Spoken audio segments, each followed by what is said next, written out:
Hello viewers, আসসালামু আলাইকুম। কেমন আছেন সবাই? আশা করি ভালো আছেন।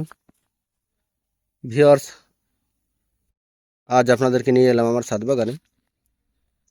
আজকে আলোচনা করব ছাদ বাগানে কিভাবে অর্গানিক পদ্ধতিতে, জৈব পদ্ধতিতে গাছ রোপণ করবেন এবং নিরাপদ ফল পাবেন। ভিউয়ার্স, স্ক্রিনে যে গাছটি দেখতে পাচ্ছেন এটি হচ্ছে অ্যাফোরার ম্যান্ডারিন। বাংলাদেশে অনেক জাতের অনেক ধরনের ম্যান্ডারিন আছে। এর ভিতরে অ্যাফোরার ম্যান্ডারিন কিন্তু খুবই জনপ্রিয় এবং খুবই সুস্বাদু একটি ফল। বাংলাদেশে এক্সপোর্ট কোয়ালিটির বাজার যে ফলগুলো দেখে থাকেন, এর ভিতর অ্যাফোরার ম্যান্ডারিনও রয়েছে। এটি খুবই মিষ্ট এবং বীজ নেই বললেই চলে, যদি থাকেও তবুও কম, হয়তো দুই একটা থাকে তবুও কম। তো এই গাছটি অনেক ছোট, তাই আমি এটিকে 8 লিটার একটা টবে রোপণ করে দিয়েছি। তো রোপণ করার সাথে সাথে কিন্তু গাছটিতে খুবই সুন্দর গ্রোথ আছে, দেখতে পাচ্ছেন, মাশাল্লাহ। এই ডালটাও কিন্তু ছিল না, মাত্র ছোট 2টা ডাল ছিল, এখন প্রায় 4 থেকে 5টা ব্রাঞ্চ হয়ে গেছে। তো মূল যে বিষয় সেটি হচ্ছে, আপনি যদি রাসায়নিক মুক্তভাবে গাছ লাগাইতে চান, রাসায়নিক সার ছাড়াই গাছ লাগাইতে চান, তাহলে প্রথমেই আপনাকে নজর দিতে হবে মিডিয়ার দিকে। গাছের যে মিডিয়া আছে, এটাই আপনাকে রাসায়নিক সার ব্যবহার যদি না করে গাছ লাগাইতে হয়, তাহলে আপনাকে কিন্তু পর্যাপ্ত জৈব সার দিতে হবে এবং প্রাকৃতিক সার দিতে হবে। তো প্রথমে আসি, এখন আসলে বৃষ্টির সময়, প্রচণ্ড বৃষ্টিপাত, তাই টবটাকে আপনারা নিচে অবশ্যই ছিদ্র করে দিবেন পানি নিষ্কাশনের জন্য, তা না হলে গাছের গোড়ায় পানি জন্মে গাছটি মারা যাবে। এবং 1 ইঞ্চি পরিমাণ অবশ্যই মোটা বালি দিয়ে দিবেন, যেন উপর থেকে যে পানিটা আসে এটা যেন, অতিরিক্ত পানিটা যেন বাধাগ্রস্ত না হয়, সুন্দরভাবে নিচ দিয়ে বেরিয়ে যেতে পারে। আর তারপরে আসা যাক মিডিয়ায়। এই যে মিডিয়াটা দেখতে পাচ্ছেন, এটা কিন্তু 60% পচা গোবর, 60 থেকে 70% পচা গোবর, একদম ঝুরঝুরে পচা গোবর। তো আপনারা এই মিডিয়া কিন্তু খুব সহজেই তৈরি করতে পারেন, এখানে কিন্তু কোনো বাড়তি খরচ নেই।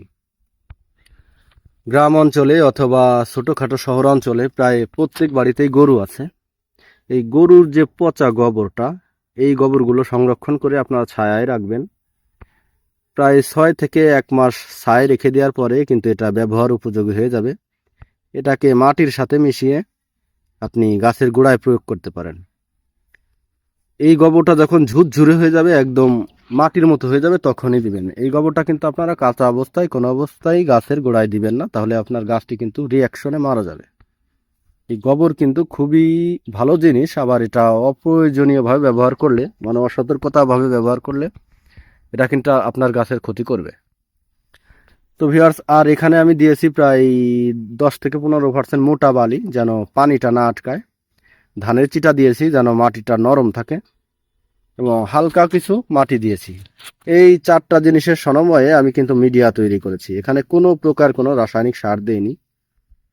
তো গোবর যেটা, সেটা হচ্ছে গাছ প্রাকৃতিকভাবেই, মানুষ খুব সুন্দরভাবেই গ্রহণ করতে পারে, এটাতে কোনো প্রকার কোনো বাধা নেই।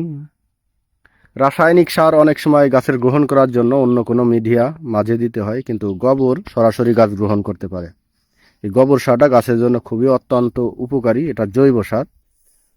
এই গোবর ছাড়াও আপনারা কিন্তু কিচেনের যে কম্পোস্ট আছে এবং লতা পাতা পচিয়ে একটা সার তৈরি করতে পারেন, এবং ভার্মি কম্পোস্ট তৈরি করতে পারেন।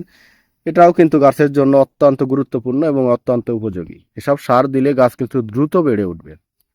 এই দেখতে পাচ্ছেন আমার এই গাছটি কিন্তু খুবই গ্রোথ সম্পূর্ণ, আমি কোনো প্রকার কোনো রাসায়নিক সার দেইনি, খুবই গ্রোথ সম্পূর্ণ।